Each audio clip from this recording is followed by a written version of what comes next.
ഇതിനു മുമ്പ് നമ്മൾ സംസാരിച്ചത് കഫർനഹൂം എന്ന ഗ്രാമത്തിൽ യേശു ചെയ്തതായ വലിയ അത്ഭുതത്തെക്കുറിച്ചായിരുന്നു. കഫർനഹൂം എന്ന് പറയുമ്പോൾ സമുദ്രതീരത്ത് ഉള്ളതായ ഒരു ചെറിയ പട്ടണമാണ്. നിങ്ങൾക്കറിയാമല്ലോ, യേശുക്രിസ്തു ജനിച്ചത് എവിടെയാണ്? പറയുക.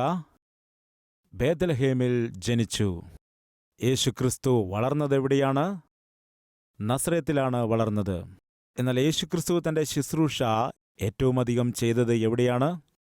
കഫർനഹൂമിൽ. ഇത് നിങ്ങൾ ഓർത്തു വയ്ക്കേണ്ടതാണ്. അവൻ ജനിച്ചത് ബേത്ലഹേമിൽ, വളർന്നത് നസറേത്തിൽ, ശുശ്രൂഷ ഏറ്റവുമധികം ചെയ്തത് കഫർനഹൂം എന്ന ഒരു ദേശത്തായിരുന്നു. അത് സമുദ്രതീരത്താണുള്ളത്. അത് പത്രോസിൻ്റെയും അന്ത്രയാസിൻ്റെയും ഗ്രാമമാണ്. അതായത് യേശുവിൻ്റെ ശിഷ്യന്മാരായ ഇവർ താമസിച്ചിരുന്നതായ ഗ്രാമമാണ്, അല്ലെങ്കിൽ ചെറിയൊരു പട്ടണമാണ്. റൈറ്റ്. കർത്താവ് യേശുക്രിസ്തു വാസ്തവത്തിൽ തൻ്റെ ശുശ്രൂഷ നസറേത്തിൽ തന്നെയാണ് ആരംഭിച്ചത്. അങ്ങനെ അവൻ ആരംഭിച്ച് വചന ശുശ്രൂഷ ചെയ്യുന്ന സമയത്ത് നസറേത്തിലുണ്ടായിരിക്കുന്നതായ കുറച്ച് ആളുകൾ യേശു കർത്താവ് പറയുന്നതായ സന്ദേശങ്ങൾ കേട്ടിട്ട് ചിലർ അത്ഭുതപ്പെടാൻ ഇടയായി. അവൻ്റെ സന്ദേശത്തിൽ ഉള്ളതായ ശക്തിയെ കണ്ടിട്ട് ചില ആളുകൾ അസൂയപ്പെടുകയും ചെയ്തു. ആശ്ചര്യപ്പെട്ട ആളുകൾ ചിന്തിച്ചു, ഇവനാരാണ്? ആ മറിയയുടെ മകനല്ലയോ? ഇവൻ്റെ സഹോദരന്മാരും നമ്മുടെ ഇടയിലുണ്ടല്ലോ. പിന്നെങ്ങനെയാണ് ഇത്ര അത്ഭുതകരമായിട്ട് സംസാരിക്കുന്നത് എന്ന് വിചാരിച്ചു, അതിശയിച്ചു. അവർ അങ്ങനെ അതിശയിച്ചു പോകുന്നു. ജനങ്ങൾ ആശ്ചര്യപ്പെടുന്നു. ഇത് കണ്ടതായ ചില ആളുകൾ അസൂയപ്പെടാനിടയായി. അതുകൊണ്ട് യേശു കർത്താവ് ചെയ്യുന്നതായ പ്രസംഗത്തിന് അവർ തടസ്സങ്ങൾ സൃഷ്ടിച്ചു. ശുശ്രൂഷയെ തടയാനായി ശ്രമിച്ചു. എത്രത്തോളം തടഞ്ഞു എന്ന് അറിയാമോ? അവൻ വചനം സംസാരിക്കുമ്പോൾ ജനങ്ങൾ ആകർഷിക്കപ്പെട്ടു വരുന്നു എന്ന് അറിഞ്ഞുകൊണ്ട് യേശുക്രിസ്തു പറയുന്നതായ സന്ദേശങ്ങളെ തടയുക മാത്രമല്ല, അവസാനം അവർ എന്തു ചിന്തിച്ചു എന്നറിയാമോ? ഇവനെ കൊന്നാൽ മതിയെന്ന് ചിന്തിച്ചു. ഇങ്ങനെ അവർ ചിന്തിക്കാൻ തക്കവണ്ണമിടയായി. എവിടെയാണ് യേശുക്രിസ്തു വളർന്നത്? എവിടെയായിരുന്നുവോ? ആ നസറേത്തെന്ന ആ ഗ്രാമത്തിൽ കർത്താവായ യേശുക്രിസ്തുവിൻ്റെ സന്ദേശങ്ങൾ കേട്ടിട്ട് വിശ്വസിച്ച് അവരുടെ ജീവിതത്തിൽ മാറ്റങ്ങൾ വരുത്തേണ്ടിയിരുന്നവരായ ആ ജനങ്ങൾ, പ്രധാനമായിട്ടും മാനസാന്തരപ്പെടേണ്ടിയിരുന്ന അധികാരികൾ, കർത്താവായ യേശുക്രിസ്തുവിൻ്റെ വചന ശുശ്രൂഷയെ തടസ്സപ്പെടുത്താനിടയായി. യേശുക്രിസ്തുവിൻ്റെ വേലയെ അവർ തടസ്സപ്പെടുത്തി. അത് മാത്രമല്ല, യേശുക്രിസ്തുവിനെ തിരസ്കരിച്ചു. യേശുക്രിസ്തുവിനെ അവർ ഒറ്റപ്പെടുത്തി. അവനെ മുറിവേൽപ്പിക്കണമെന്ന് വിചാരിച്ച് അവർ കെണികളൊരുക്കി. അത് മാത്രമല്ല, യേശുക്രിസ്തുവിനെ കൊല്ലുവാൻ അവർ ആലോചന ചെയ്തു. ഇത് നമുക്ക് അവിടെ കാണുവാൻ കഴിയുന്നതാണ്. ലൂക്കോസിന്റെ സുവിശേഷം 4-ാം അധ്യായം.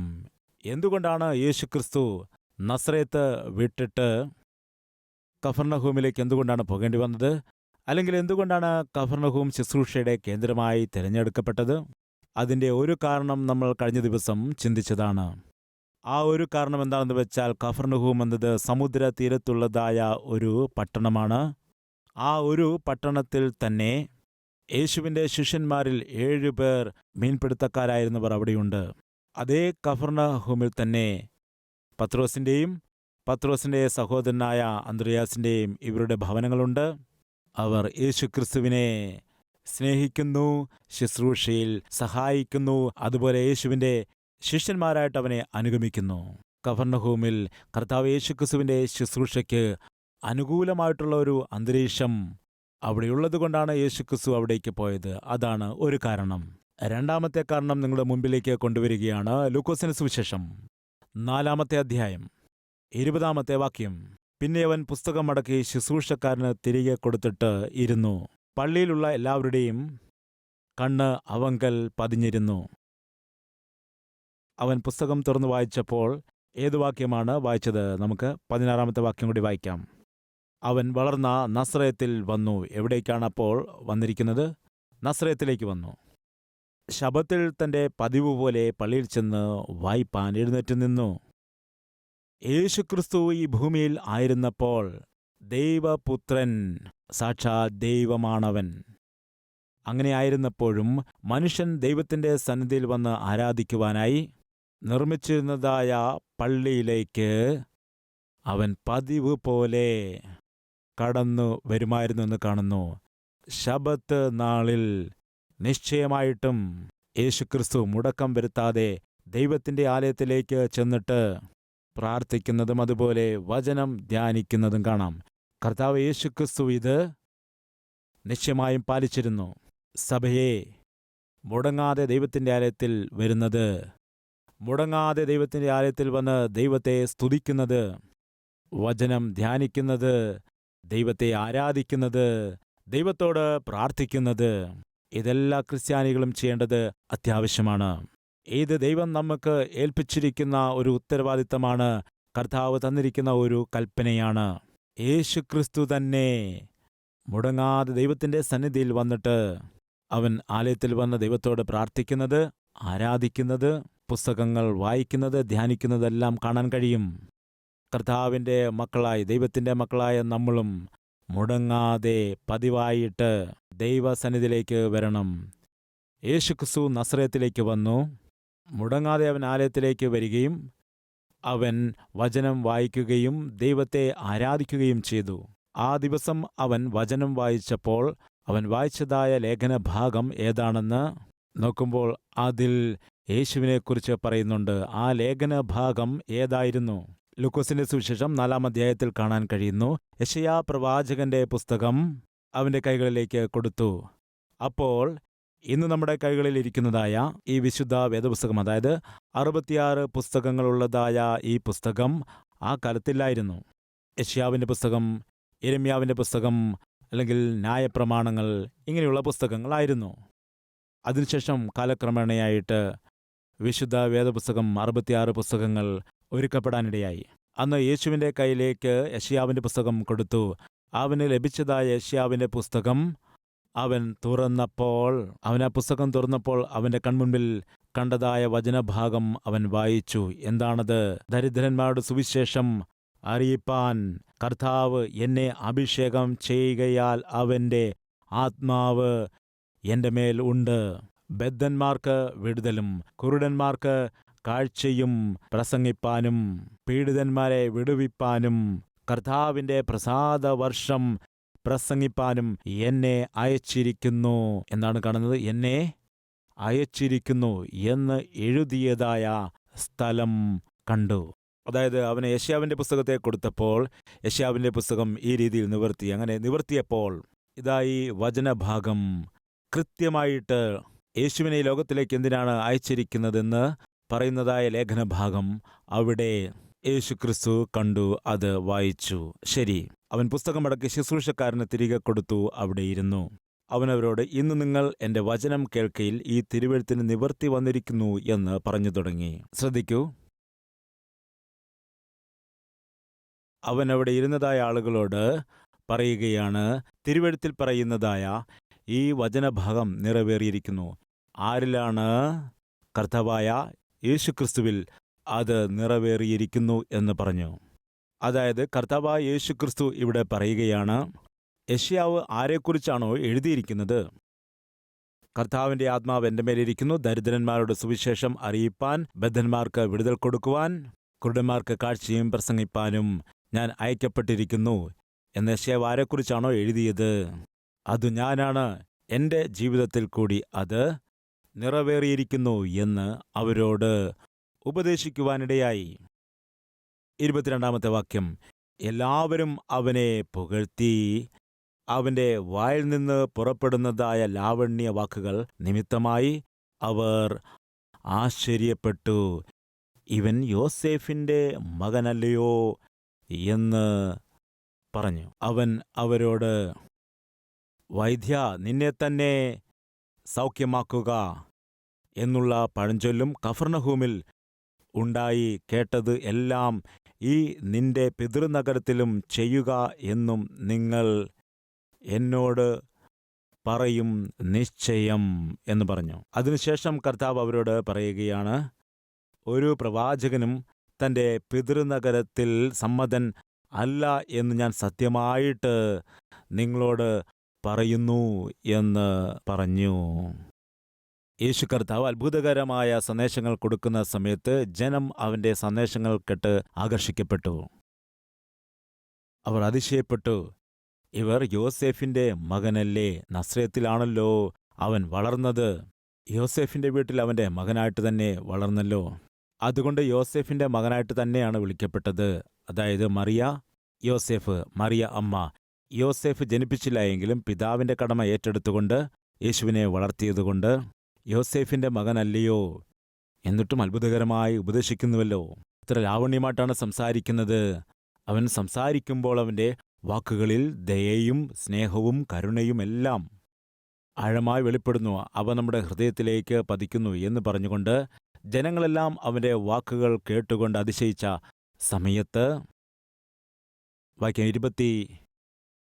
28 വചനം, പള്ളിയിലുള്ളവർ ഇത് കേട്ടിട്ട് എല്ലാവരും കോപം നിറഞ്ഞവരായി എഴുന്നേറ്റു. അവനെ പട്ടണത്തിൽ നിന്നും പുറത്താക്കി അവരുടെ പട്ടണം പണിതിരുന്ന മലയുടെ വക്കോളം കൊണ്ടുപോയി തലകീഴായി തള്ളിയിടുവാനായിട്ട് ഭാവിച്ചു. അടുത്ത വാക്യം, അവനോ അവരുടെ നടുവിൽ കൂടി കടന്ന് പോയി എന്ന് കാണുന്നു. നോക്കൂ, അവൻ വചനം സംസാരിക്കുമ്പോൾ ജനമെല്ലാം അവന്റെ വാക്കുകളിൽ ആകർഷണീയരാകുന്ന സമയം ചില ആളുകൾ അസൂയ പൂണ്ടുകൊണ്ട് അവനോട് കോപം കാണിച്ചുകൊണ്ട് അവനെ കൊല്ലുവാനായിട്ട് ശ്രമിക്കുകയാണ്. അവന്റെ ശുശ്രൂഷയെ തടസ്സപ്പെടുത്താൻ നോക്കുകയാണ്. മാത്രമല്ല, ഒരു കുന്നിന്റെ മുകളിലേക്ക് കൊണ്ടുപോയിട്ട് അവിടെ നിന്നും തള്ളിയിടാം, കൊന്നുകളയാം എന്ന് പറഞ്ഞുകൊണ്ട് നസ്രയത്തിൽ താൻ വളർന്നു വന്നതായ അതേ പട്ടണത്തിൽ യേശുവിൻ്റെ നേരെ ആക്രമണം നടന്നു. പട്ടണത്തിൽ നിന്നും പുറത്താക്കി. നോക്കൂ, എത്ര ദാരുണമായ വാക്കുകളാണ്. അവനെ പുറത്താക്കി. പോവുക, ഇവിടെ നിന്ന് പോവുക, പോവുക, പോവുക എന്ന് പറഞ്ഞുകൊണ്ട് നസ്രയത്തിൽ ഉണ്ടായിരുന്നതായ ചില ആളുകൾ യേശുവിനെ അവിടെ നിന്നും പുറത്താക്കി. ശേഷം അവനെ തലകീഴായിട്ട് തള്ളിയിടുവാനായി ഒരു മലയുടെ വക്കോളം അവനെ കൊണ്ടുപോകുവാൻ ഇടയായി. അവനെ ഒരു കുന്നിന്റെ മുകളിലേക്ക് കൊണ്ടുപോവുകയാണ്. എല്ലാവരും ചേർന്ന് അവനെ കുന്നിന്റെ മുകളിലേക്ക് കൊണ്ടുപോയി അവിടെ നിന്നും തള്ളിയിട്ട് കൊല്ലുവാൻ വേണ്ടി ശ്രമിക്കുകയാണ്. അവർ അത്രത്തോളം ശ്രമം നടത്തിയിട്ടും വചനമെന്ത് പറയുന്നു? അവൻ അവരുടെ നടുവിൽ കൂടി തന്നെ കടന്നുപോയി. എന്താണ് മനസ്സിലാകുന്നത്? എല്ലാവരും ചേർന്ന് യേശുവിനെ കൊല്ലുവാനായിട്ട് ഒരു കുന്നിന്റെ മുകളിലേക്ക് അവനെ തള്ളിക്കൊണ്ടുപോയി. കൊല്ലുവാൻ വേണ്ടി ശ്രമിച്ച സമയത്ത്, അപകടം പതിയുന്ന സമയത്ത്, ആപത്തിന്റെ നടുവിൽ യേശുവിന് രക്ഷപ്പെടുവാനായി ഒരു വഴിയുണ്ട്. പ്രിയ സഹോദര സഹോദരി, ശ്രദ്ധിച്ചു കേൾക്കണം. യേശുക്രിസ്തുവിന് അന്നൊരു വഴിയുണ്ടായിരുന്നു. ആ വഴി എന്തായിരുന്നു? അവർക്ക് അവനെ തൊടുവാൻ കഴിയാത്ത, അവർക്ക് ടച്ച് ചെയ്യുവാൻ പോലും കഴിയാത്തതായ, അവർക്ക് അവനോട് ദോഷം ചെയ്യുവാൻ കഴിയാത്ത രീതിയിലുള്ള വഴിയിൽ കൂടി കടന്നുപോയി. അവൻ നടന്നുപോയപ്പോൾ അവർ ഒന്നും ചെയ്യാതെ മൗനമായി നിന്നു. കാരണം എന്താണ്? അതാണ് യേശുക്രിസ്തുവിൻ്റെ വഴി. അതിൻ്റെ അർത്ഥം എന്താണ്? ആരെല്ലാം യേശുക്രിസ്തുവിന് ദോഷം ചെയ്യണമെന്ന് വിചാരിച്ചാലും അവൻ അനുവദിച്ചെങ്കിൽ മാത്രമേ അവർക്ക് എന്തെങ്കിലും ചെയ്യുവാൻ കഴിയുകയുള്ളൂ. അവൻ്റെ അനുവാദം കൂടാതെ ആർക്കും അവനെ ടച്ച് ചെയ്യുവാൻ പോലും കഴിയുകയില്ല. പീലാത്തോസ് യേശുവിനോട് സംസാരിച്ചപ്പോൾ ഇങ്ങനെ പറയുകയാണ്, ഇതാ എനിക്ക് അധികാരമുണ്ട്. ആവശ്യം വന്നാൽ നിനക്ക് മരണശിക്ഷ വരാതിരിക്കാൻ തക്കവണ്ണം ഞാൻ കാര്യങ്ങൾ ചെയ്യുമെന്ന് പറഞ്ഞപ്പോൾ പീലാത്തോസിനോട് പറഞ്ഞു, നിനക്ക് കഴിയില്ല. എന്തുകൊണ്ടെന്നാൽ മനുഷ്യപുത്രനായിരിക്കുന്ന ഞാൻ, അതായത് ദൈവത്തിൻ്റെ പുത്രനായിരിക്കുന്ന ഞാൻ സ്വയമായി എന്നെ ഏൽപ്പിച്ചു കൊടുത്തതുകൊണ്ടാണ് ഇവർക്കെന്നെ തൊടുവാനായിട്ട് കഴിയുന്നത്. ഒരുപക്ഷെ എൻ്റെ അനുവാദമില്ലെങ്കിൽ ആർക്കും തന്നെ എന്നെ തൊടുവാനായിട്ട് കഴിയുകയില്ല. മുകളിൽ നിന്ന് കൽപ്പന ലഭിച്ചതുകൊണ്ടാണ് ഇവർ ഇങ്ങനെയൊക്കെ പ്രവർത്തിക്കുന്നത്. പാപപരിഹാരയാഗമായിട്ട്, പ്രായശ്ചിത്തയാഗമായി, മറുവിലയായി എന്നെ തന്നെ ഏൽപ്പിച്ചു കൊടുത്തതുകൊണ്ട് മാത്രമാണ് ഇവർക്കെന്നെ ടച്ച് ചെയ്യാനായിട്ട് കഴിയുന്നത്. പ്രിയ സഹോദര സഹോദരി, കേൾക്കുക. യേശുവിൻ്റെ ശുശ്രൂഷ ജീവിതത്തിൽ ഒരുപാട് തടസ്സങ്ങളും ബുദ്ധിമുട്ടുകളുമൊക്കെ വന്നിട്ടും അവർ കൊല്ലുവാനായിട്ട് നോക്കിയ സമയത്തും യേശുവിന് ഒരു വഴിയുണ്ടായിരുന്നു. ആ വഴിയിൽ കൂടി അവൻ മുൻപോട്ട് പോയിരുന്നു. ആ വഴിയിൽ കൂടി അവൻ കടന്നുപോയപ്പോൾ ആർക്കും ഒന്നും ചെയ്യാൻ കഴിഞ്ഞില്ല. നിങ്ങളോട് പറയുന്ന അത്ഭുതകരമായൊരു കാര്യം ഇതാണ്. നമ്മുടെ ചുറ്റുപാടും, നമ്മുടെ ജീവിതത്തിൽ ശത്രുക്കൾ ഉണ്ടായിരിക്കുമ്പോഴും, നമ്മുടെ ചുറ്റുപാടും ആപത്തുകളും അനർത്ഥങ്ങളും ഉണ്ടായിരിക്കുമ്പോഴും നിനക്ക് രക്ഷപ്പെടേണ്ടിയിരിക്കുന്നതായ ഒരു വഴി കർത്താവ് നിനക്ക് വേണ്ടി ഒരുക്കി വെച്ചിട്ടുണ്ട്. ഈ ഒരു സത്യത്തെ മറക്കരുത്. എനിക്ക് ജോലി ലഭിക്കുകയില്ല, മുൻപോട്ട് പോകാൻ കഴിയില്ല എന്ന് നീ ചിന്തിക്കുമ്പോഴും നിനക്ക് ജോലി ലഭിക്കേണ്ടതായ ഒരു വഴി ദൈവം ഒരുക്കിയിട്ടുണ്ട്. നിന്റെ ആരോഗ്യസ്ഥിതി വളരെ മോശമാണ്, ഒരിക്കലും മെച്ചമായ ആരോഗ്യം നിനക്ക് നേടിയെടുക്കാനായിട്ട് കഴിയില്ല, ചികിത്സകൾ നിനക്ക് ഫലിക്കുകയില്ല എന്ന് നീ വിചാരിക്കുന്ന സമയത്തും നല്ല ആരോഗ്യം നേടിയെടുക്കുവാനായി ഒരു വഴി ദൈവം നിനക്കായി ഒരുക്കി വെച്ചിട്ടുണ്ട്. എനിക്കിനി ഒരു ഉദരഫലം ലഭിക്കുകയില്ല, എത്ര ചികിത്സകൾ നടത്തിയാലും ഉദരഫലം ലഭിക്കുകയില്ല. ഡോക്ടേഴ്സ് പറഞ്ഞിരിക്കുകയാണ്, ഡോക്ടേഴ്സ് കൈമലർത്തിയിരിക്കുന്നു, നോ ചാൻസ് എന്ന് പറഞ്ഞിരിക്കുന്നു. ഇങ്ങനെ പറഞ്ഞാലും നിനക്ക് വേണ്ടി ഒരു മാർഗം ദൈവം ഒരുക്കി വെച്ചിട്ടുണ്ട്. ഇന്ന് നിന്റെ പ്രശ്നം എത്ര വലിയതാണെങ്കിലും, എത്ര തീവ്രമായ പ്രശ്നമാണെങ്കിലും നിനക്ക് തോന്നും അത് പലപ്പോഴും ഇങ്ങനെ സംഭവിക്കുന്നത് കൊണ്ട് ഇതിൽ നിന്നും വിടുതൽ പ്രാപിക്കാനായിട്ട് കഴിയുകയില്ല, ഈ കടത്തിൽ നിന്ന് വിടുതൽ നേടാൻ കഴിയില്ല, ഈ ഞെരുക്കത്തിൽ നിന്ന് വെളിയിൽ വരാൻ കഴിയില്ല, അപമാനത്തിൽ നിന്ന് വെളിയിൽ വരാൻ കഴിയില്ല, ഈ കഷ്ടതയിൽ നിന്ന് പുറത്തു വരാൻ കഴിയില്ല. എന്തുകൊണ്ടെന്നാൽ എൻ്റെ ചുറ്റും കഷ്ടതകൾ കൊണ്ട് നിറഞ്ഞിരിക്കുന്നു. ഞാൻ കടഭാരത്തിൽ മുങ്ങിയിരിക്കുകയാണ്, അപമാനത്താൽ മുങ്ങിപ്പോയിരിക്കുന്നു, ഇനിയും പുറത്തു വരാനുള്ള ചാൻസ് ഇല്ല എന്ന് നീ വിചാരിക്കുന്നു. എന്നാൽ ആ ദിവസം ഒരു നിമിഷം ചിന്തിക്കുക, അവിടെയുണ്ടായിരുന്ന എല്ലാവരും ചേർന്ന് യേശുവിനെ എവിടേക്കാണ് കൂട്ടിക്കൊണ്ടുപോയത്? ഒരു മലയുടെ മുകളിൽ വരെ കൊണ്ടുപോയി. എല്ലാവരും മലയുടെ മുകളിൽ വരെ യേശുവിനെ കൊണ്ടുപോയി അവിടെ നിന്നും തള്ളിയിട്ടാൽ എന്ത് സംഭവിക്കും? യേശു താഴേക്ക് വീഴാനിടയാകും. അവരെല്ലാവരും ചേർന്ന് ശ്രമിച്ചിട്ടും യേശു ക്രിസ്തു അവരുടെ നടുവിൽ കൂടി നടന്നു പോയപ്പോൾ അവർക്കൊന്നും ചെയ്യാൻ കഴിഞ്ഞില്ല. അത് കർത്താവായ യേശു ക്രിസ്തുവിൻ്റെ വഴിയാണ്. അതുപോലെ എൻ്റെയും നിൻ്റെയും ജീവിതത്തിൽ പലരും എന്തെങ്കിലും നമുക്കെതിരെ ചെയ്യാൻ ശ്രമിക്കുന്ന സമയത്തും നിനക്ക് രക്ഷ പ്രാപിക്കാൻ കർത്താവായ യേശു ക്രിസ്തു ഒരു വഴി ഒരുക്കി വെച്ചിട്ടുണ്ട്. ആ വഴിയിൽ കൂടി നീ നടന്നു പോകുമ്പോൾ എല്ലാവരും നോക്കി നിൽക്കുമെന്നാൽ അവർക്ക് നിന്നെ ഒന്നും ചെയ്യുവാൻ കഴിയില്ല. എങ്ങനെയാണ് രക്ഷപ്പെടുന്നത്? എങ്ങനെയാണ് നീ പുറത്തു വന്നത്? എങ്ങനെ നീ വിജയം നേടി? എങ്ങനെ ജോലി നേടാനിടയായി? എങ്ങനെ കടഭാരങ്ങൾ വീട്ടി? എങ്ങനെയാണ് സ്ഥിരപ്പെടാനിടയായത്? എങ്ങനെയാണ് ഉദരഫലം നിനക്ക് ലഭിച്ചത്? ഇങ്ങനെ പല പല ആളുകൾ പല പല ചോദ്യങ്ങൾ നിന്നോട് ചോദിക്കും. എന്നാൽ അത് ദൈവം നിനക്ക് വേണ്ടി മാത്രം ഒരുക്കിയിരിക്കുന്ന പ്രത്യേകമായ ഒരു വഴിയാണ്. ഇത് നിങ്ങളുടെ ഹൃദയത്തിൽ നിങ്ങൾ രേഖപ്പെടുത്തി വയ്ക്കുക. ഒരു വഴിയും കാണാതെ ഇരിക്കുമ്പോൾ, പുറത്തിറങ്ങാൻ കഴിയില്ല എന്ന് നീ ചിന്തിക്കുമ്പോൾ, എന്നെക്കൊണ്ട് കഴിയില്ല എന്ന് നിനക്ക് തോന്നുമ്പോൾ, ഇത് നിനക്ക് ഓർമ്മ വരണം. എനിക്ക് കഴിയില്ല, ഇത് അസാധ്യമാണ് എന്ന് തോന്നുമ്പോൾ പറയണം, എനിക്ക് വേണ്ടി ഒരു വഴിയെ ദൈവം ഒരുക്കി വച്ചിട്ടുണ്ട്. ആ വഴിയിൽ കൂടി ദൈവം എന്താണ് ചെയ്യുന്നത്? നിശ്ചയമായും രക്ഷപ്പെടുത്തും. അന്ന് യേശുക്രിസ്തു ആ കുന്നിൻ്റെ മുകളിലേക്ക് അവനെ തള്ളിയിടുവാൻ വേണ്ടി അവരെല്ലാവരും തള്ളിക്കൊണ്ടു പോകുമ്പോൾ അവൻ തൻ്റെ വഴിയിൽ കൂടി കടന്നുപോയി. ആർക്കും ഒന്നും ചെയ്യാൻ കഴിഞ്ഞില്ല. അതിൻ്റെ ശേഷം അവൻ നസ്രയത്തിൽ നിന്നും മാറി, നസ്രയത്ത് വിട്ടുമാറിയിട്ട് കഫർനഹൂമിൽ ചെന്നു.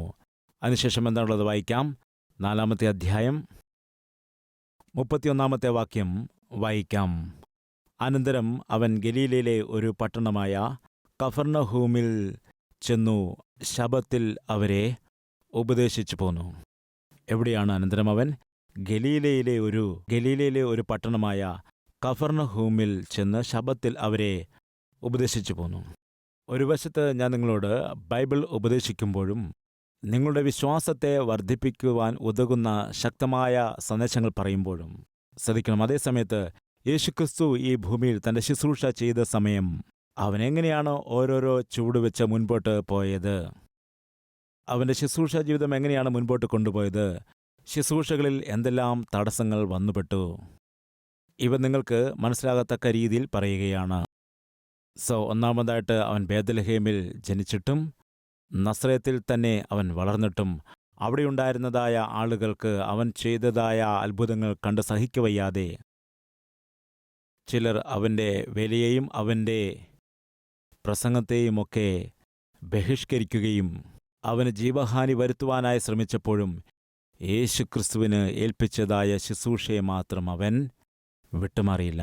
നസ്രയത്തിൽ തടസ്സവും ബുദ്ധിമുട്ടുകളുമൊക്കെ ഉണ്ടായപ്പോൾ അവിടെ നിന്നും കഫർനഹൂമിൽ ചെന്നിട്ട് തൻ്റെ വചന ശുശ്രൂഷയെ മുൻപോട്ട് കൊണ്ടുപോയി.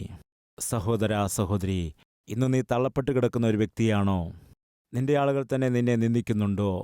സ്വന്തക്കാർ തന്നെ നീ കർത്താവിൽ വിശ്വസിക്കുന്നുവെന്ന് പറഞ്ഞുകൊണ്ട് ഒറ്റപ്പെടുത്തി കളയുന്നുണ്ടോ? വാക്കുകൾ കൊണ്ട് വേദനിപ്പിക്കുന്നുണ്ടോ? നീ ആയിരിക്കുന്നിടത്ത് തന്നെ നിന്റെ സ്വസ്ഥത കെടുത്തിക്കളയുന്നുണ്ടോ? നീ ജോലി ചെയ്യുന്ന ഇടത്ത് തന്നെ നിനക്ക് ദോഷം ചെയ്യുന്നതായ ആളുകൾ ദിനംതോറും വർദ്ധിച്ചു വന്നുകൊണ്ടിരിക്കുകയാണോ? നിന്റെ സമാധാനത്തെ കെടുത്തിക്കളയുന്നുണ്ടോ? നിന്റെ സ്വസ്ഥതയെ കെടുത്തിക്കളയുന്നുണ്ടോ? നിനക്ക് ഉറങ്ങാൻ സാധിക്കാതെ വണ്ണം അവർ ചെയ്യുന്നതായ ദോഷങ്ങൾ നിന്നെ ആകുലപ്പെടുത്തിക്കൊണ്ടിരിക്കുന്നുണ്ടോ? നീ ചെയ്തുകൊണ്ടിരിക്കുന്ന ജോലി ഇല്ലാതാക്കുവാനായിട്ട്, നിന്റെ കുട്ടികളുടെ ഭാവി ഇല്ലാതാക്കാനായിട്ട്, നിന്റെ ഭർത്താവിനെ നിന്നിൽ നിന്ന് അകറ്റിക്കളയുവാൻ, നിന്റെ ഭാര്യയെ നിന്നിൽ നിന്നും അകറ്റിക്കളയുവാൻ, നിനക്ക് ലഭിക്കേണ്ടതായ ആ സ്വത്ത് വസ്തു നിനക്ക് ലഭിക്കാതിരിക്കാനായി, അതുപോലെ നിനക്ക് ലഭിക്കേണ്ട പ്രമോഷൻ നിനക്ക് കിട്ടാതിരിക്കാനായി, ഇങ്ങനെ പലതരത്തിലുള്ളതായ ആപത്തുകളും പലതരത്തിലുള്ള തടസ്സങ്ങളും പലതരത്തിലുള്ള ബുദ്ധിമുട്ടുകളും നിന്റെ ചുറ്റുപാടുമുള്ള ആളുകൾ നിനക്കുണ്ടാക്കുന്നുണ്ടോ? എങ്കിൽ ശ്രദ്ധിക്കുക, ഇങ്ങനെയുള്ള കാര്യങ്ങൾ നടക്കുമ്പോൾ നീ നിരാശപ്പെടുവാൻ പാടില്ല. കർത്താവായ യേശുക്രിസ്തു ഈ ഭൂമിയിലേക്ക് എന്നെയും നിങ്ങളെയും രക്ഷിക്കാനായി വന്നിട്ട് നിനക്കും എനിക്കും ലഭിക്കേണ്ടതായ ശ്രേഷ്ഠമായ ദൈവത്തിൻ്റെ വചനത്തെ പ്രസംഗിച്ചപ്പോൾ അവനെ ആളുകൾ എതിർക്കാനിടയായി. അവൻ്റെ ശുശ്രൂഷയെ തടസ്സപ്പെടുത്തി. യേശുക്രിസ്തുവിന് പോലും തള്ളപ്പെടൽ നേരിടേണ്ടി വന്നു. യേശുക്രിസ്തുവിന് പോലും ഒറ്റപ്പെടൽ അനുഭവിക്കേണ്ടി വന്നു. യേശുക്രിസ്തുവിന് പോലും സമൂഹത്തിൽ നിന്ന് എതിർപ്പുകൾ നേരിടേണ്ടി വന്നു, ഉപദ്രവങ്ങൾ നേരിടേണ്ടി വന്നു, കൊലപാതക ശ്രമങ്ങൾ നേരിടേണ്ടതായിട്ട് വന്നു. ആരാണ് ഉപദ്രവിക്കുന്നത്? തങ്ങളുടെ ആളുകൾ തന്നെ, നസ്രേത്തുകാർ തന്നെ, തൻ്റെ സ്ഥലത്തുള്ളവർ തന്നെ, തൻ്റെ ആളുകൾ തന്നെ, യഹൂദന്മാർ. ഇപ്പോൾ യേശുക്രിസ്തു തന്നെ ചില ആളുകൾ എതിർത്തപ്പോൾ അവിടെ നിന്നും കഫർനഹൂം എന്ന പട്ടണത്തിലേക്ക്, ആ സ്ഥലത്തേക്ക് മാറിപ്പോയി. അവിടെ ശുശ്രൂഷ ആരംഭിച്ചുകൊണ്ട് സുവിശേഷം പ്രചരിപ്പിക്കുവാനിടയായി.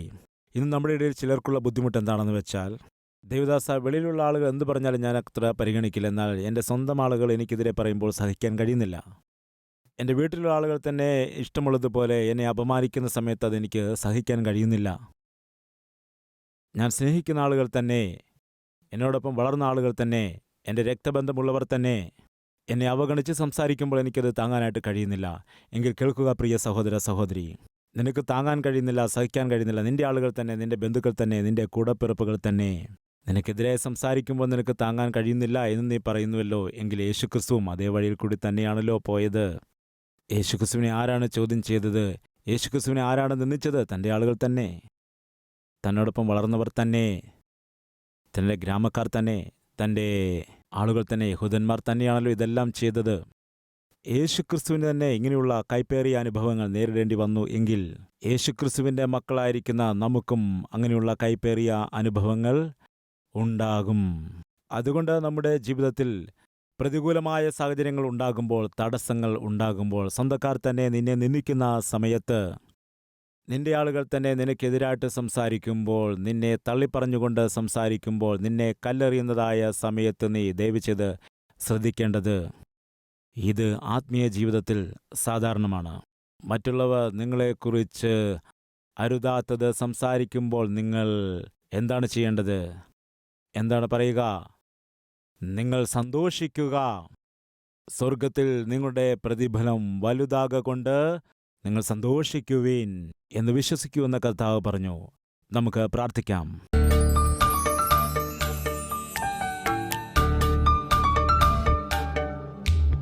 ഇന്ന് നിന്റെ ഹൃദയത്തിൽ യേശു വസിക്കുന്നുണ്ടെങ്കിൽ നിന്റെ ഗൃഹത്തിലും യേശു ഉണ്ടാകണം.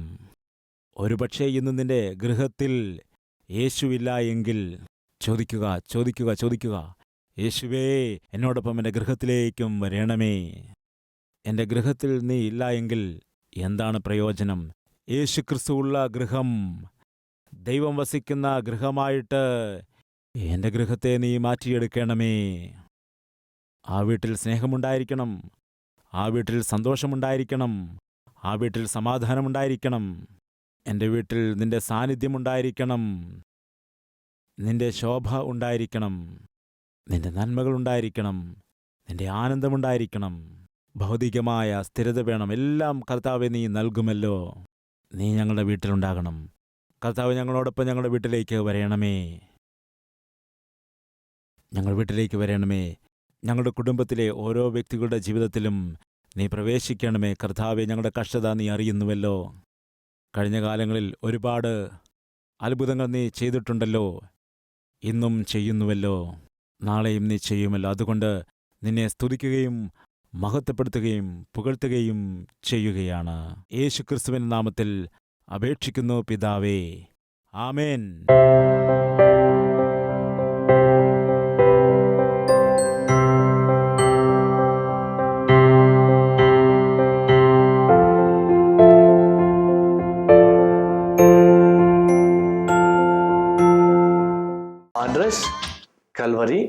Post box number 30, Kukatpalli, Hyderabad 72.